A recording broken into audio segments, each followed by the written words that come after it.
ప్రార్థనా మందిరము వారి అనుదినమన్న 22 ఆదివారము మార్చి నెల 2026. బెత్తము వాడని వాడు తన కుమారునికి విరోధి, కుమారుని ప్రేమించువాడు వానిని శిక్షించును. సామెతల గ్రంథము 13వ అధ్యాయము 24వ వచనములు. అవును ప్రియులారా, ఈ రోజుల్లో చాలామంది తల్లిదండ్రులు పిల్లలు బాధపడకూడదని వారు తప్పు చేసినా కానీ వారిని శిక్షించడం మానేస్తున్నారు.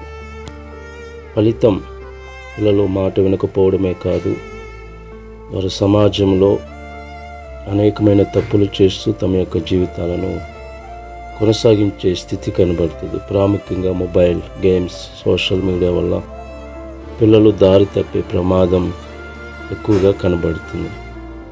సో సరైన సమయంలో బిడ్డలను ఖండించినప్పుడు, శిక్షించినప్పుడు వారి జీవితము మార్చబడుతుంది, వారి బ్రతుకు ఆశీర్వాదకరంగా కనబడుతుంది.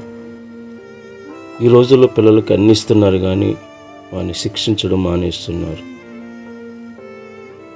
సో వారిని ప్రేమిస్తూనే వారిని ఖండించడము అది ఎప్పటికీ వారి జీవితాలకి ఆశీర్వాదకరం.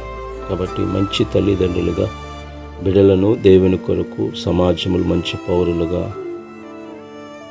పెంచాలని ప్రభు ప్రేమలో తెలియజేస్తున్నాను. ఆమేన్. God bless you.